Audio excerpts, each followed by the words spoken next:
一家にみんな殺されてるんです。そうですか。はい、わかりました。世田谷区の上祖師ヶ谷でよろしいですか？上祖師ヶ谷です。はい。はい。Welcome to a deep dive into one of Japan's most profoundly unsettling and just enduring mysteries. It really is. For over 2 decades now, this case has captivated a nation, really baffled investigators, and left this chilling question mark over Tokyo's, normally quiet Setagaya ward. Yeah. Today, we're plunging right into the intricate details of the Setagaya family murders.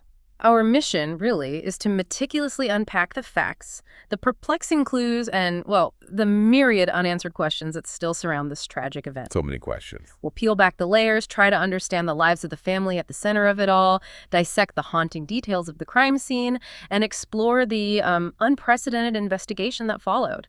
An investigation which, despite an absolute treasure trove of evidence, has yet to identify or apprehend its perpetrator. It's truly remarkable, isn't it? Yeah. How much specific forensic information was left behind by the individual responsible, yet, well, it's led to no arrest. Not at all. This paradox profoundly challenges our common assumptions, about how easily crimes can be solved with modern forensic science. Right.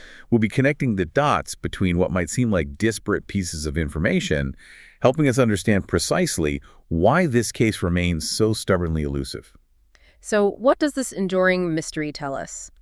About crime, about the challenges of investigation, maybe even about the nuances of human behavior. Okay, let's begin to unravel this unsettling story.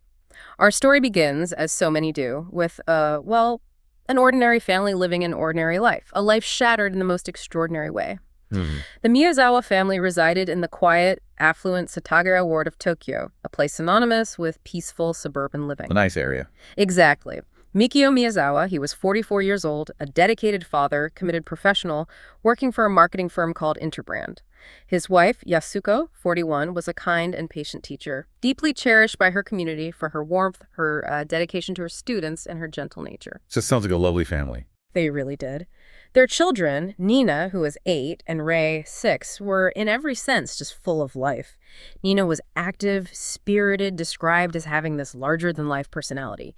She loved soccer and ballet, just vibrant energy. Wow. Rei, her younger brother, despite struggling with a speech impairment the family was actively supporting him through, was incredibly curious, adventurous, and remarkably determined. That's tough, but sounds like they were handling it. They were. They were truly a typical family, working hard, loving each other fiercely, cherishing their time together. You could only begin to imagine the profound and devastating impact their loss would have. Yeah. Not just on their immediate surviving family, but on their wider community, which saw them as, a beacon of normalcy and kindness. And the setting itself, as you mentioned, Setagaya, it's incredibly crucial for understanding the lasting impact. It was, and largely still is, regarded as an idyllic place to raise a family. Quiet suburban streets, remarkably low crime rates, plenty of parks, good schools. It maintains a charming, almost village-like neighborhood feel, even within Tokyo. Right. And this tranquil backdrop, it just deepens the sheer shock of what happened. Yeah. It amplifies that this could happen to anyone, anywhere, feeling that still resonates across Japan.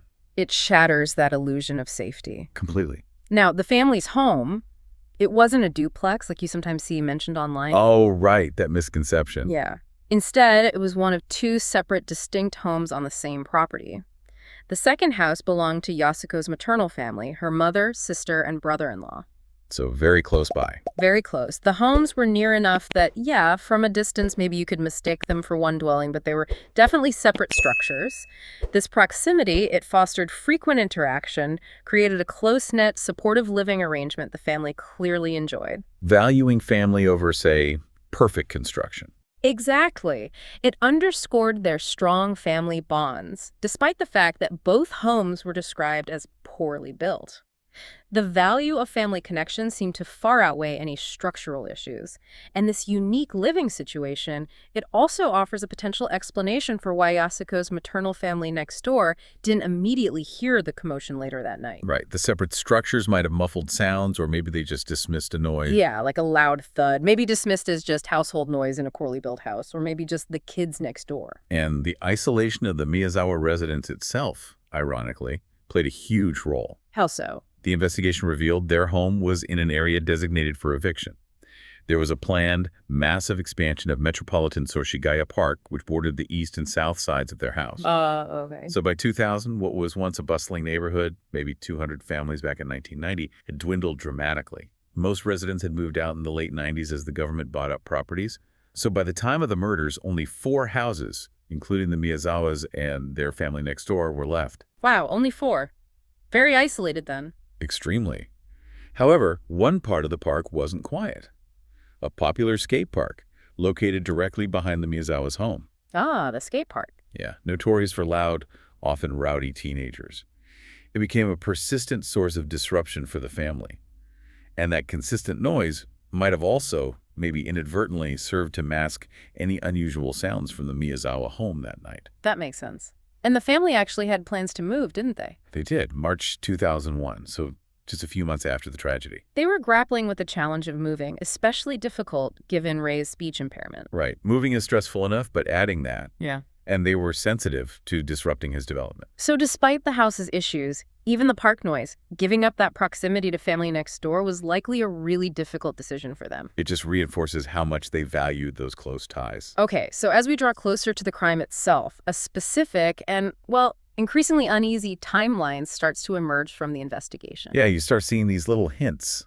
You find that early hints of something maybe being amiss were present, though their true chilling significance only became clear in hindsight. It's truly unsettling how these seemingly minor, almost dismissible details, once compiled by investigators, start to build this palpable sense of impending urgency. Like watching something unfold you can't stop. Exactly. Even if they didn't alarm those experiencing them at the time. So December 25th, 2000, Christmas Day, Yasuko mentioned something unsettling to her father. What was that? A strange, unknown car, frequently parked right in front of their house, not just once, but repeatedly.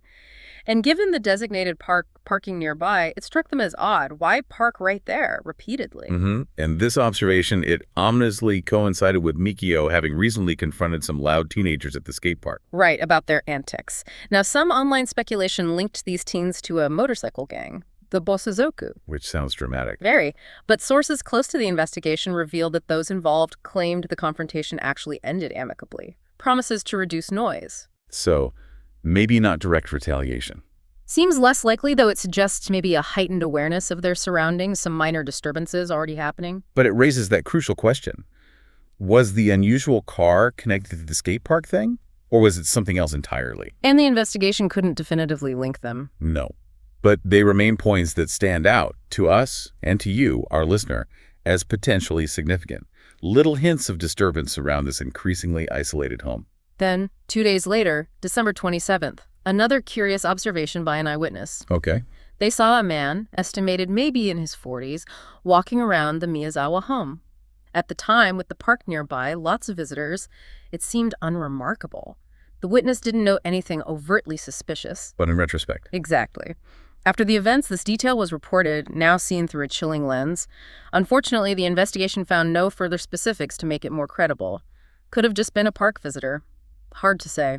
What's truly unnerving, though, is that on December 29th, detectives discovered a potentially far more crucial sighting. This is the skater outfit. Yes, a man seen at Sogaku Station, dressed in a skater outfit with a backpack.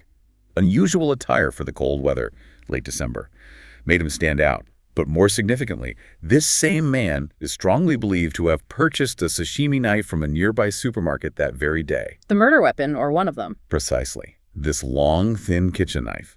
It strongly suggests a premeditated acquisition of a weapon, not just finding one at the scene. And then, December 30th, the day itself. Ah. Another sighting of this man. Where this time? Sengawa Station, only 1 to 2 kilometers from the family home. It indicated he traveled by train, wasn't local to the immediate area, used the rail network. The family, meanwhile, completely unaware, had a normal, almost idyllic Saturday, preparing for New Year's Eve, the new century, thinking about celebrations. Not about horror. Not at all. Around 6 p.m., some or all of them went shopping, likely for New Year's stuff. By 6:30, a neighbor noted their car was gone, confirming they were out. At 7 p.m., Yasuko called her mother. Just a normal, everyday chat. Nina, the daughter, was watching TV at her grandmother's next door until about 9:30 p.m. A routine visit that kept her grandmother safe. Tragically, yes. The last known activity of any family member was recorded at 10:38 p.m. Mikio accessed his password-protected email, read a work message. ISP records confirmed it. This is the last verified moment a family member accessed the computer, alive and active just hours before the attack. Chilling. Which brings us to the estimated time of the attack. A critical, terrifying window of intense, brutal activity. What investigators found next, both at the scene and through that painstaking forensic analysis, it changed everything. The sheer amount of detail uncovered about the crime itself is remarkable. It paints this harrowing, almost clinical picture of what occurred inside that home. From the entry to his chilling actions after the murders, the scene speaks volumes. Around 10 p.m. on December 30th, there was a chilling precursor. Someone walking on the path behind the home heard loud arguing. Yeah, coming from the residents. They initially dismissed it, thought it was a heated family dispute. Just verbal yelling didn't sound immediately life-threatening to them. Okay. Then about an hour and a half later, 11:30 p.m., Yasuko's family next door heard it. A loud, unmistakable thud through the walls. The thud. Yes. And just after this, another witness saw a man hurriedly walking down the path right next to the house, seemingly fleeing. Okay, so entry. How did he get in? The perpetrator is widely believed to have entered through a second-floor bathroom window. It was right next to the park. Footprints were found in the mud below supporting this, and the fly screen for that window was found cut on the ground outside. Suggests climbing a fence, maybe scaling an AC unit. But there's a question mark, right? There is. The perplexing absence of fibers in the window frame itself, you'd expect some trace from squeezing through. Raises some doubt. It does. Another theory, less supported, is entry via climbing onto a car than a balcony. But the exact entry point remains surprisingly unconfirmed. And once inside, the sequence is chilling. The investigation meticulously pieced it together. He likely entered the children's room first. 6-year-old Ray was asleep in his bed.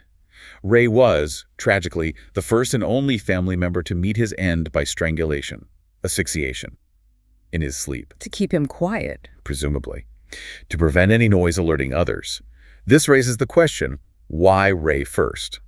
Some speculated he was the target, but it's more likely he was just in the initial path. The most immediate, easily silenced victim. Exactly. And the fact he was strangled, not stabbed like the others, points to that initial desire for quiet. A calculated move for stealth. So after Ray, possibly Mikio. Possibly. Mikio was found at the bottom of the first-floor stairs. Theory suggests he was maybe working late downstairs, heard something after Ray. Rushed to confront the intruder. A desperate act of protection. Could have led to a violent struggle. Maybe he was thrown down the stairs. That could account for the loud thud heard at 11:30. And then the attack on Mikio. Brutal. With that sashimi knife, the one believed bought earlier. Fragments of the blade were found in his skull. It shattered during the struggle. Oh, God. He sustained repeated stab wounds. All over. Neck, face, thighs, arms, chest. Passing determined to be from blood loss, a chest wound. The sashimi knife, thin, fragile, maybe suggests an experience, or just what he had. Could be either a weapon of opportunity or someone inexperienced, leading to it breaking, forcing him to switch. Which leads to Yasuko and Nina. Yes, and the shift in weaponry is chilling. They're found in the attic, accessible only by a fold-down ladder near the bathroom. That loud thud at 11:30 might also have been that ladder being slammed back into place, or maybe a fall during their escape attempt. They were trying to get away. It appears so. The perpetrator, having abandoned the broken sashimi knife, got a general kitchen knife from the Miyazawa's kitchen on the second floor, then attacked Yasuko and Nina. Their bodies were found at the bottom of the ladder, an excessive amount of stab wounds. Evidence suggests the stabbing continued after they had passed. That points to extreme rage. Bloodlust. Absolutely. Nina also tragically had missing teeth, suggesting she was beaten during the ordeal. This level of violence points to a crime of extreme passion, visceral, brutal, not a clean robbery. They were trapped trying to escape down the ladder. It seems that way. And the timeline for them, between 10:38 p.m., Mikio's email. And 11:30 p.m., the thud. So a compact window, a frantic, rapid succession of horrific events within that hour, sheer terror and brutal speed. But here's where it gets truly bizarre, deeply unsettling. He didn't flee immediately. No. Yeah. He remained inside the house for an extended period after the attacks. At least 3 hours, maybe up to 10, according to early reports. Doing what? acting remarkably unbothered, like he owned the place, or maybe just making himself at home after the exertion. He used the family computer, access to bookmark theater company website, even tried to buy tickets online, and almost unnerving calm after such carnage. He consumed 4 bottles of barley tea, melon, 4 ice creams from the fridge, scattered the empty containers, used their toilet, left unflushed feces. A deliberate act of disrespect. Oh, Or dominance. exactly. Adding to that, he scattered family documents, belongings in the bathtub and toilet, showing contempt. And the first aid kit? Found open. Bandages with traces of Nina's biological material discovered, strongly suggesting the killer tried to treat injuries he sustained, cut during the struggle with Mikio, perhaps. Also, traces of unidentifiable biological evidence, not the family's, found on menstrual products, suggests he used them to clean himself. Again, pointing to inexperience, hurting himself significantly. Some reports mentioned him taking a nap. Yes, on the sofa Yeah. in the second-floor living room. Though that detail has been questioned by some closer to the investigation, a point of contention. And the internet activity the next morning, 10 a.m. Initially thought to be him, still there, but later definitively determined to be Yasuko's mother, Haruko, accidentally bumping the mouse as she discovered the scene, waking it up. Ah, okay, so that clarifies his departure time, no later than 1:23 a.m. Right. That was the last verified computer interaction by the perpetrator. So he was definitely inside for at least 3 hours after the murders. Recovering, planning. Okay, the discovery. This is where the national shock really began. You can only imagine the horror. Particularly for a mother, a grandmother. And what's striking is the sheer amount of forensic evidence left behind. Usually, that leads to a swift resolution. But not here. Not here. It became this perplexing paradox for investigators. Years of frustration. So the morning of December 31st, New Year's Eve, Yasuko's mother, Haruko, grows concerned, can't reach them by phone. Their mother's intuition. Exactly. A creeping dread. She visits the house, no answer at the doorbell. Suspicion deepens. She uses her own keys, already feeling the worst. It must have been terrifying. The house was eerily silent, heavy. She quickly found Mikio's body at the bottom of the stairs. Despite the horror, that desperate need to find her daughter, her grandchildren, compelled her forward. Somehow she pushed past the shock. Unbelievable story. She found Yasuko and Nina at the top of the stairs, checked their pulses, shaking, but nothing. Finally, found young Ray, still in his bed, seemingly peaceful. Traumatized, overwhelmed, she immediately left to call the police. And the door? She thought it was locked. She firmly believed it was locked when she entered, implying he left another way or locked it behind him. Another perplexing detail. And the crime scene itself, a forensic goldmine. What did they find specifically? Clear footprints, distinct fingerprints, copious traces of biological evidence not belonging to the family, both murder weapons, and that collection of clothing. Definitely not the Miyazawa's. Suggesting he changed clothes. Strongly suggests it. Discarded his own blood-stained attire, maybe left wearing Mikio's clothes to blend in or mislead. What were the items left behind? Incredible detail here. A hip bag or fanny pack. Worn, small. Sold 95 to 99 in Japan, but manufactured in South Korea. Had traces of hair, but more remarkably, sand. The sand. This is key, right? Absolutely key. Analysis showed it came from 2 distinct places. The Nevada desert, specifically near Edwards Air Force Base in California, and a skate park in Japan, potentially the most valuable forensic clue. Sand grains can be tied to specific locations. A geographical fingerprint. Amazing. A sweatshirt, light gray body, light purple sleeves. Incredibly rare. Only 130 sold nationwide, just 10 in Tokyo at specific stores. Police tracked down only 12 owners total, an exceptionally narrow pool. Plus, traces of bird droppings, specific tree leaves on it, recent environmental contact, Okay. a crusher hat, gray knitted wool, black line, a scarf, green base, multicolored checks, untraceable origin, maybe an arcade giveaway, an AirTech jacket, black, large, from Uniqlo popular brand, black adjustable gloves, common item. Handkerchiefs. 2 black ones, one from Muji with a peculiar 3-centimeter cut, believed used to handle the knife, prevent slipping, a technique used by some Chinese fish workers. The other folded like a triangle, maybe a mask. And cologne. Drakkar Noir, classic popular fragrance, detected on the handkerchief around the weapon and the clothes. A scent profile. The shoes. He took those, but footprints gave the size. 27.5 centimeters, Japan. Schlesinger brand, British, but made in South Korea. Crucially, that larger size wasn't sold in Japan. Suggests purchased overseas or a rare import. And the knife itself. The Yanagiba knife. Sekimaguroku, Giju.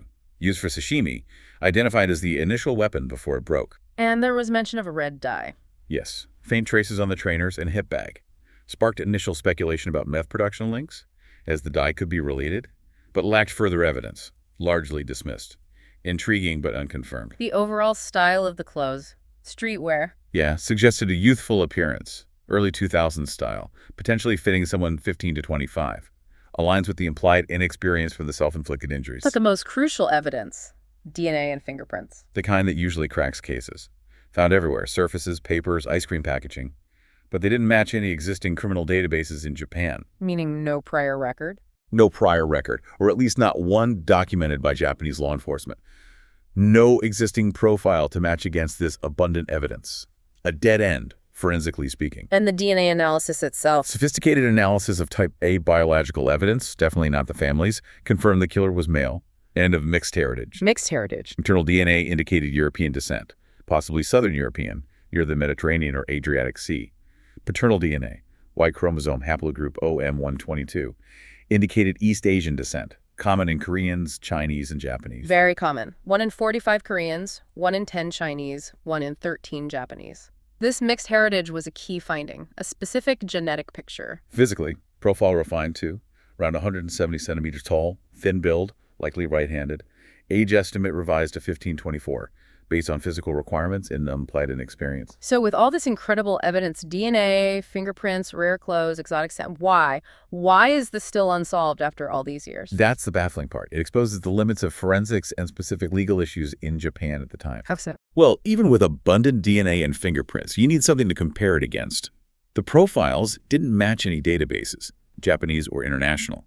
Suggests no prior record or none accessible. Plus, Japanese law back then prohibited using DNA to infer physical appearance or even detailed ancestry, restricted advanced techniques. They couldn't use the DNA to predict eye color, hair color, really narrow down the possibilities physically. They were flying blind in that sense. Pretty much. That law has since changed, partly because of the outcry over this case shows its long-term impact. Which brings us to motive. The critical question, he stole some money, right? Around 150,000 yen. Maybe $1,500 USD back then, but perplexingly left 190,000 yen and all other obvious valuables untouched. Electronics, jewelry, other cash. That doesn't sound like robbery. Not a typical one. The only other things possibly taken were one of Mikio's jackets, maybe worn to blend in, and possibly holiday greeting cards, though that's debated. And the time spent in the house, eating, using the computer, messing things up, doesn't fit robbery either. No. A typical burglar is quick, focused on valuables, fast escape. The excessive and vicious nature of the attacks, especially on Yasuko and Nina, also points away from simple theft. So maybe he targeted the isolated house, seeking an easy target for violence, and the theft was just an afterthought. It was misdirection. Seems more likely.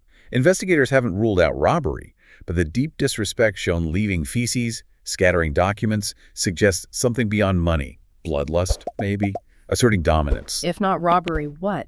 What drives this? That's the chilling question. The excessive violence psychologically aligns more with extreme passion, retribution, deep vengeance, or maybe a serial killer finding a vulnerable target. But no similar crimes afterwards. None linked to this perpetrator in Japan. Makes the serial killer theory, while considered, less likely to some. It's the unique mix of extreme violence and that extended post-crime stay that's so mystifying. So theories about who he was, there are quite a few. Many have emerged, some more credible than others, fueling decades of speculation. Like the injured man at the medical center. Yeah, hours after the bodies were found.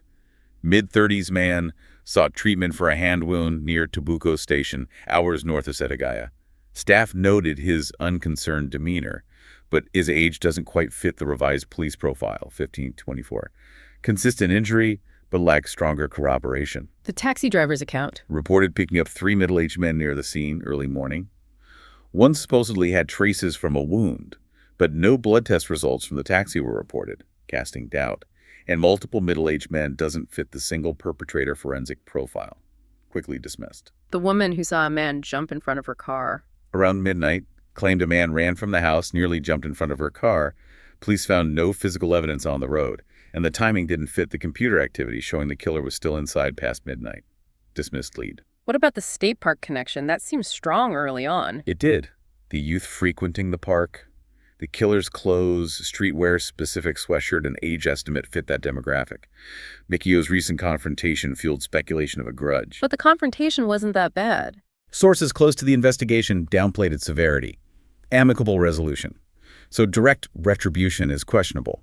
But maybe the killer simply found the isolated house because he visited the skate park? A convenient, isolated target rather than a direct grudge? Okay, but the most compelling theory involves the foreign connection, right? The DNA, the sand. Absolutely. The sand from the Nevada desert near Edwards Air Force Base in California. A powerful, specific link to the U.S. And the shoes. Slazenger brand, size 27.5 centimeters, made in South Korea. That larger size, not sold in Japan. Suggests overseas purchase or origin. Plus the mixed DNA. European mother, East Asian father, haplogroup OM122, common in Koreans, Chinese, Japanese. Further supports the foreign connection. Theory of a traveler or drifter using Japan's trains is explored. And the prominent theory involving U.S. military personnel. Yes. Child of U.S. military stationed in Japan, maybe Yokota or Atsugi.